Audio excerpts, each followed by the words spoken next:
welcome to this channel again. Here is a new lecture series. It's this time on EU law and taxation, and there is much to tell you. Many details, but also many important basics. And naturally, we begin with the basics.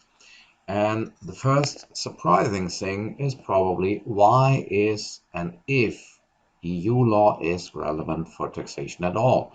Because we all are familiar with the fact that our tax laws are written by the member states of the EU, the states in which we think that we live. And so the first question is probably, what does EU have to do with taxation? Well, as you all know, or better, as you all should know,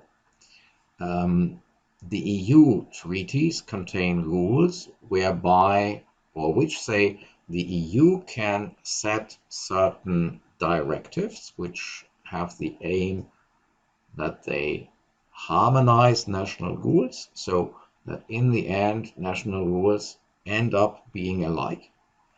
Or the EU treaties even allow in certain circumstances to replace national law by regulations on a matter so that you have a uniform, identical law throughout the whole EU territory on certain aspects. Now, some of these rules which allow a harmonization or even the replacement of national legislation by uniform EU legislation, some of these rules also explicitly or implicitly refer to taxation.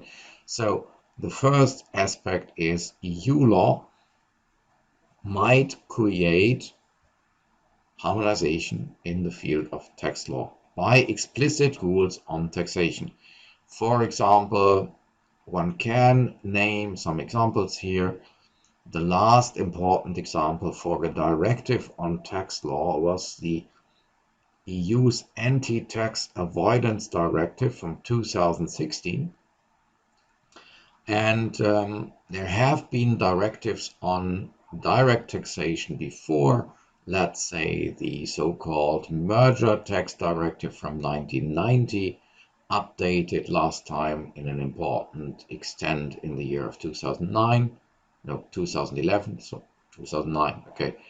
The Parent Subsidiary Directive, 1990, updated 2011, or directives on the treatment of cross-border license fee payments in certain cases or interest payments in certain cases. So several directives exist.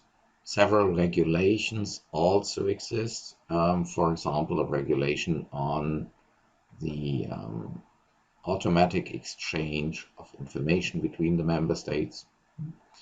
There are also directives on indirect taxes. The most important one is the directive on value-added tax and all that.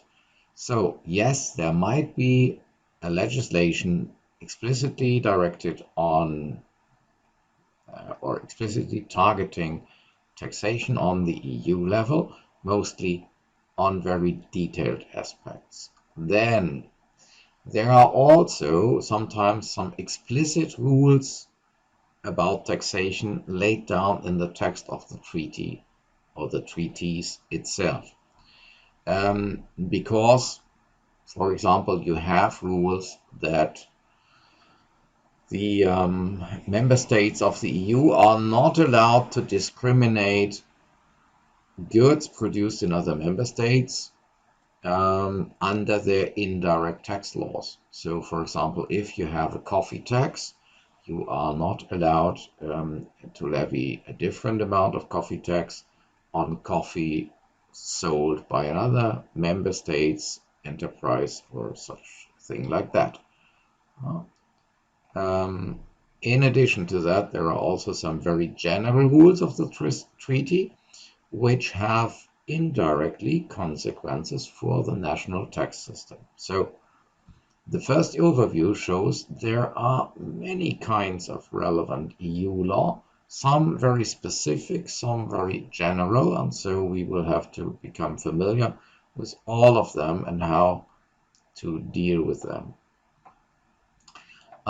Just to sum that up again, or to give some examples for illustration, you probably know already that the contents of the Value-Added Tax Acts of all member states of the EU is very, very similar everywhere.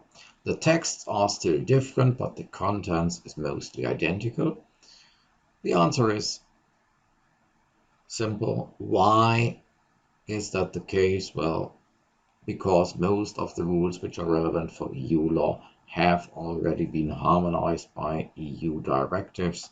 Here you have probably already heard somewhere about the famous Directive 2006/112 issued by European Community from 2006, which has summed up all the existing, or most of the existing directives which had been issued on VAT matters until that moment, and which has been since that time the major text relevant for VAT things, has been continuously updated since that time.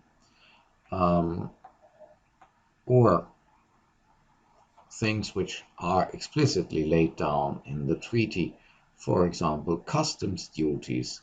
Well, it's not generally seen as a tax in the stricter sense, but a customs duty also is a levy which has to be paid when a good crosses a border.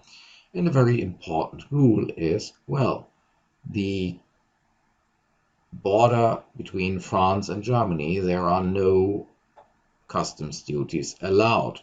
The EU is a customs union. That means throughout the whole territory of the EU, goods can freely be moved without that any customs duty or a similar levy combined with the crossing of a border can ever be levied. So it's strictly forbidden by the treaty that a state levies customs duties on an internal border of the EU.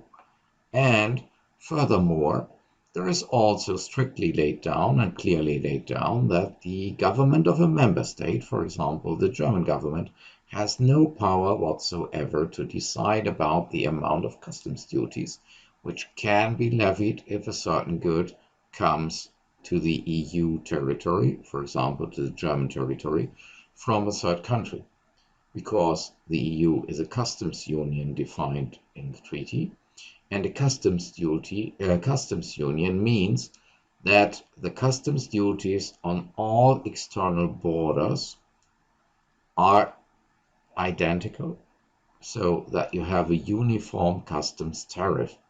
So naturally, the treaty says a single government is not allowed to change anything in the customs tariff. The only competent institution which has the right to decide about customs duties legislation is the EU. So that means, for example, when the English Prime Minister Boris Johnson or his cabinet members tried to negotiate before the British exit from the EU with the German government or other governments of member states about trade policy, customs duties, affairs, and so, that was an attempt which was clearly without any chance for its success, because the German government, the French government, or other governments are not entitled to talk about things like customs duties. That is an exclusive competence of the EU institutions under the treaty. So even the attempt to involve a member state in such negotiations only could show a deplorable lack of knowledge about the rules. And if a member state tried to begin such talks seriously, that would just mean they just usurp competencies of the EU, but that could have, under the present legal system, no positive effect. So not always well known.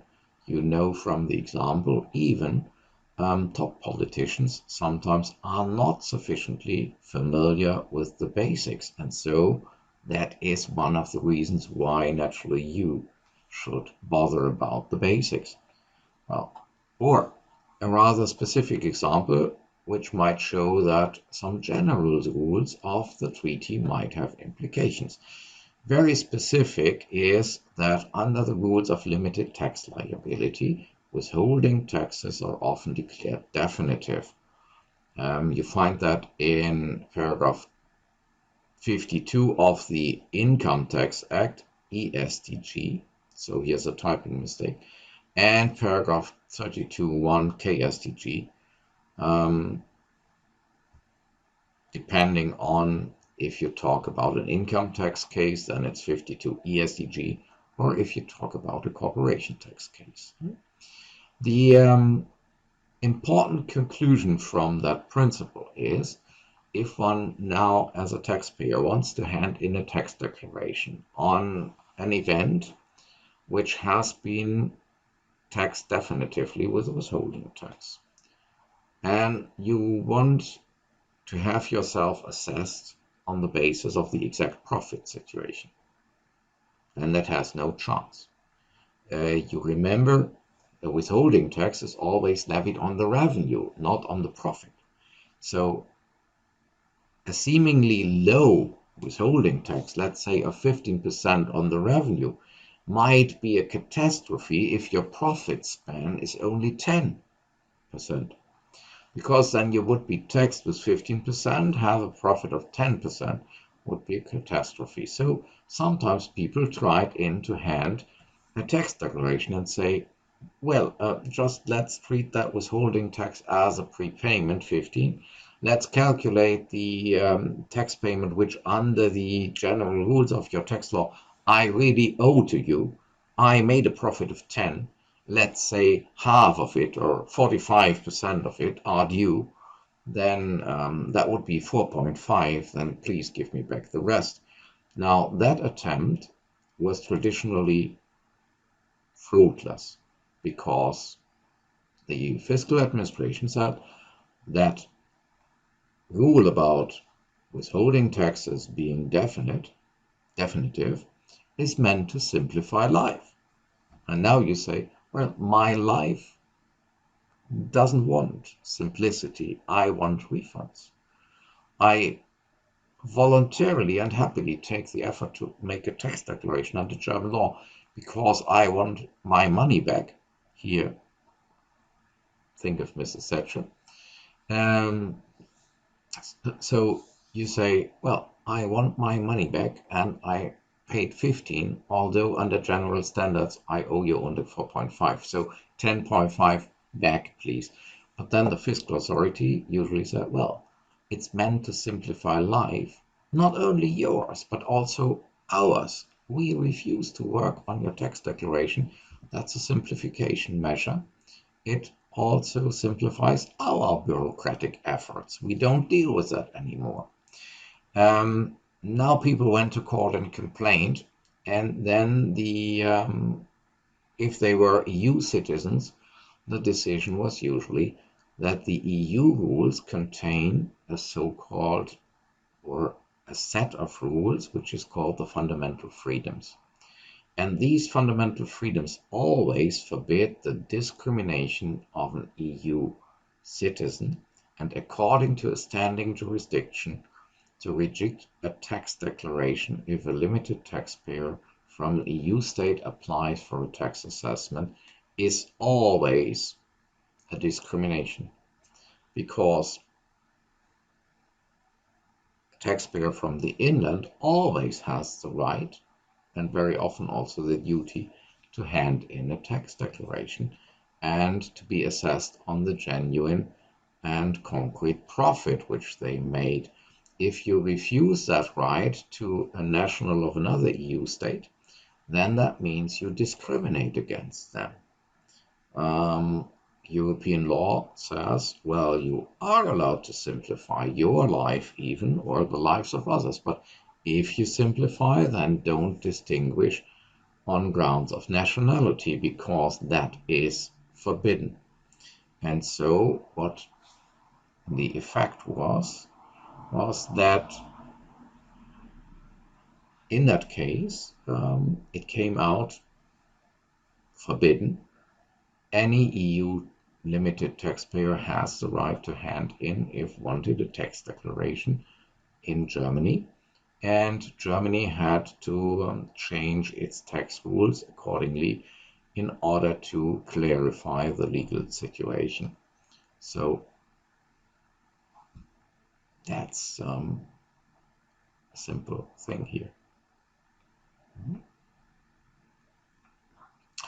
Example 4, Germany even changed its whole corporation tax system in the year of 2000, because at that time there were serious doubts about the compatibility with the previous corporation tax system and the non-discrimination principles, which were laid down in these fundamental freedoms. So a whole basic logic of a tax was completely changed and replaced by what we know today as a tax system, because of such doubts. So that shows how important that topic can be.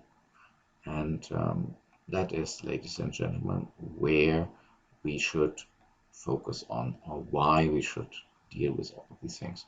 However, as you probably might find out in the course of time, or when you read the papers or so, newspapers, then you will see not all politicians who are dealing with tax matters, and not all people working for the fiscal authorities or for the ministries, or last but not least, far from all journalists know about the necessary things about EU law and its implications for national tax legislation. So very often there is a lack of more knowledge, and you sometimes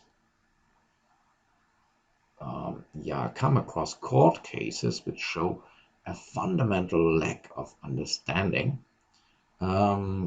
with regard to the applicable EU law and basic principles. So, for example, recently there was a case decided against Portugal, which says there were basic standards violated, and there was no justification, no decent argument even brought forward. So that was rather shameful to read what the Portuguese government brought forward to defend their position in court. And from time to time, such things still happen. This is the reason why you, as everyone else, should know and understand these rules properly. Here, just to show you some examples from rules from the treaty, there is a complete chapter tax provisions, with Article 110, which in an earlier version was Article 90 of the Treaty of the European Community, whereby no member state shall impose directly or indirectly on products from another state any internal taxation which is higher than for comparable domestic products. There is Article 111, products exported to the territory of any other member states. Internal indirect taxes shall not be repaid in an excessive way, so exports shall not be subsidized to distort competition. A problem which today rather no longer exists. A